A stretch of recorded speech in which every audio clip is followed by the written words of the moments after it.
Estamos de volta esta semana conversando com a deputada estadual Jó Pereira, do MDB, sem dúvida nenhuma, a personagem mais ativa da Casa de Tavares Bastos. Eu deixei como indagação o fato de que a senhora é do MDB, partido do governador. Se sente à vontade hoje?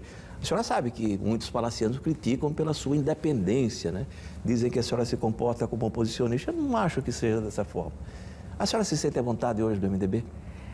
Ricardo, eu quando fui convidada a participar do MDB, eu fui eleita deputada estadual, a segunda mais votada do estado, a primeira mulher, a convite do governador Renan Filho, e eu fiz questão de esclarecer que eu estava indo para, aquela época ainda PMDB, que eu estava indo para o Movimento Democrático Brasileiro, né, que já não existe mais, né? Que já não existe mais, mas que hoje é o nome do partido. Uhum. É um movimento democrático que respeita, né, e que convive, inclusive, com opiniões diferentes.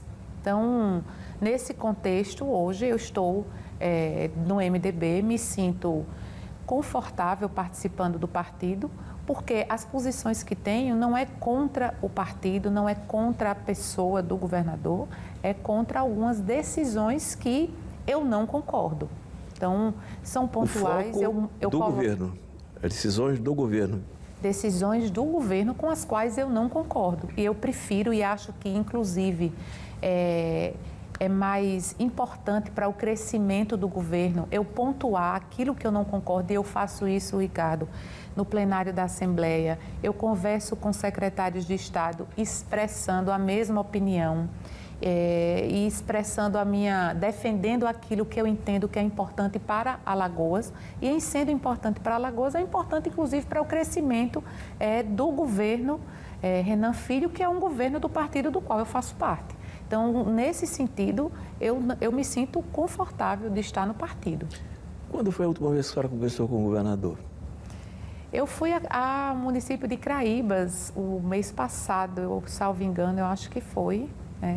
Isso é um contato social, praticamente, né? Não, nós fomos juntos, viajamos até o município de Craíbas, conversamos sobre algumas coisas, sobre, inclusive, alguns investimentos que o Estado vem fazendo, alguns importantes, quase todos importantes, alguns prioritários na visão do governador, na minha, nós temos outras prioridades. Pois é, e a senhora aponta, eu achei uma definição precisa, o governador como um líder solitário. Uma entrevista ao Cada Minuto, eu achei muito interessante. Por que ele é esse líder solitário?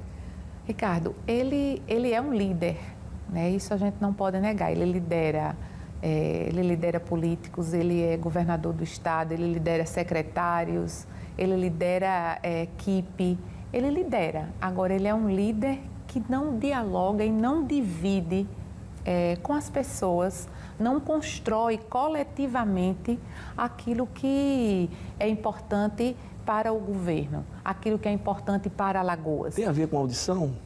Tem a ver com diálogo. Metafórico. A audição, né? Você tem que falar, mas tem que ouvir também, né? Tem que ouvir, e tem que, além de ouvir, construir. Tem que considerar, ouvindo e construindo coletivamente, né? E é nesse sentido que eu pontuo o governador Renan Filho. É um líder que deve ser respeitado, é um governador que foi eleito, reeleito, vem fazendo um trabalho investimentos no Estado estruturantes e importantes, mas é um líder que, como eu falei, tem dificuldade de dialogar, de construir, coletivamente, tanto com políticos, quanto com pessoas da própria equipe. A gente ouve comentários também, quanto com a sociedade como um todo, né?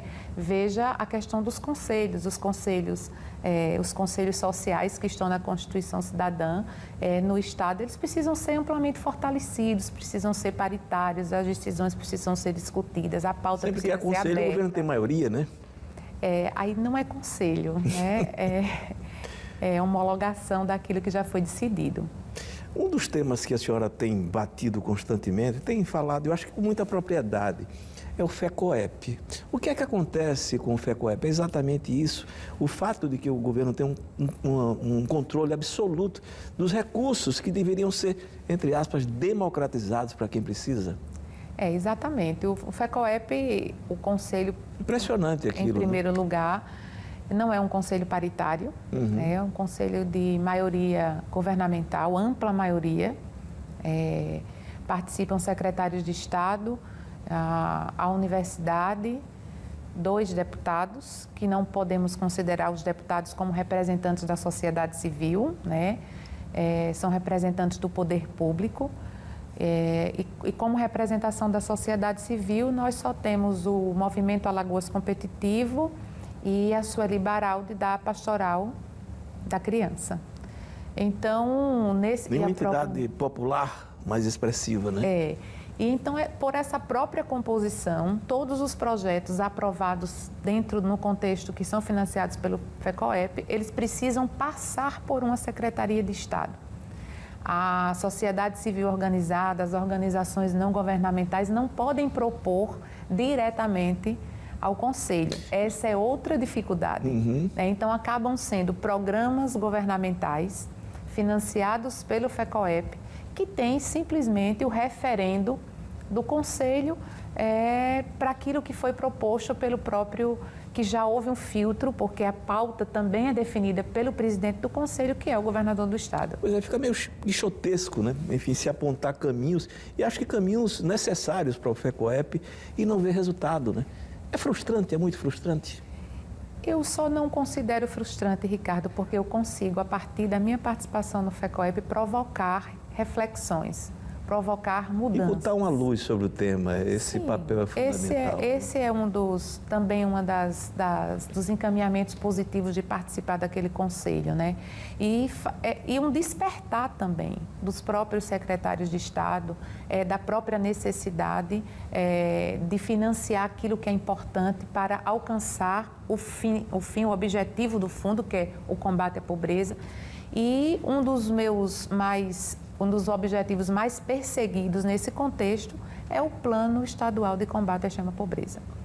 Um dos maiores desafios que Alagoas tem, nós somos um estado, acredito eu, um dos mais desiguais da Federação Brasileira. Seguramente, né? Se não tivermos um plano traçado, definido, que seja perseguido não só por um governo, por vários governos, infelizmente, nós não vamos conseguir tirar um alagoano sequer da extrema pobreza. Esta semana eu vi um trabalho do professor Cícero Pérez sobre os efeitos, né, da pandemia na economia. Ele aponta que o estado de Alagoas tem das menores médias salariais do país. É terceira, acho, pior média. É menor do que a média nacional, menor do que a média do próprio Nordeste.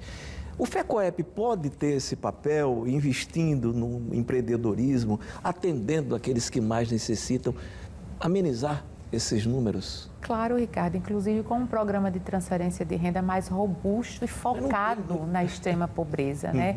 Nós temos agora um programa de transferência de renda, que, ao meu ver, é um programa importante porque prestigia a primeira infância, mas ele não é focado, ele é pulverizado. E, infelizmente, o esforço é gigantesco, R$100 para 180 mil famílias, né? É importante, mas não é R$100 só, exclusivamente, que vai retirar cada uma dessas famílias da extrema pobreza. Nós precisamos, junto com o programa, nós precisamos ter outras ações que incentivam o empreendedorismo, que crie dentro de cada comunidade todos os fatores. Por exemplo, o acesso à água é um dos fatores que mede a pobreza e a extrema pobreza. E nós temos comunidades em Alagoas que não têm acesso à água, né? Então, isso é extremamente importante. Com todas as doenças, né, de transmissão hídrica que temos, né? Exatamente. Então, assim, são políticas públicas que precisam ser planejadas. Primeiro, ter um diagnóstico preciso da pobreza e da extrema pobreza.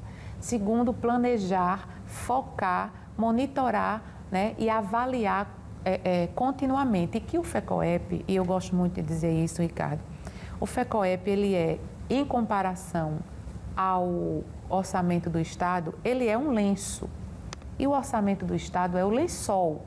Se os dois não andarem conjuntamente com esse objetivo de combater as desigualdades sociais que assolam Alagoas, e não assola só a pobreza, a desigualdade social em Alagoas, ela prejudica a pobreza, a extrema pobreza, prejudica a todos os alagoanos e alagoanas, porque, infelizmente, nós não conseguimos desenvolver economicamente sem o combate das desigualdades. Então, que um programa de transferência de renda mais robusto pudesse sair do FECOEP. Então, essas são alguns indicativos. A questão da educação, proporcionar e trazer a educação para o centro do FECOEP também, trabalhar junto com a educação. Então, é o lençol servindo de alavanca para as outras políticas públicas custeadas com o orçamento do Estado e buscando recursos, Ricardo, fora daqui.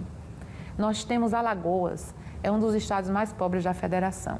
Nós não podemos, é o segundo mais pobre. O segundo emparelhado ali com o Maranhão, que eu acho que vai dar um salto de qualidade pelos investimentos que faz a educação, viu?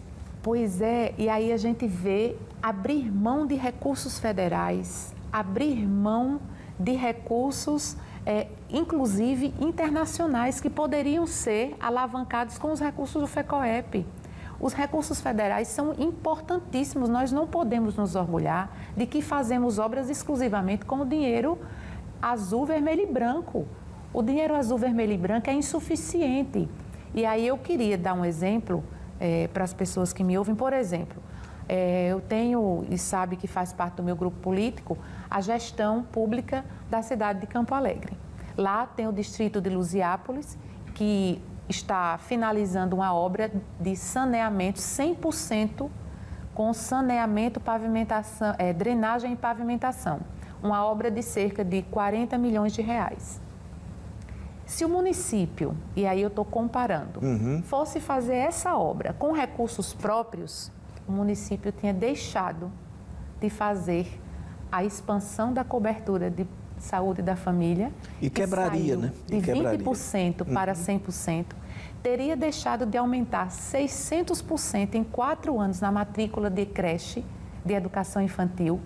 Então, são essas prioridades.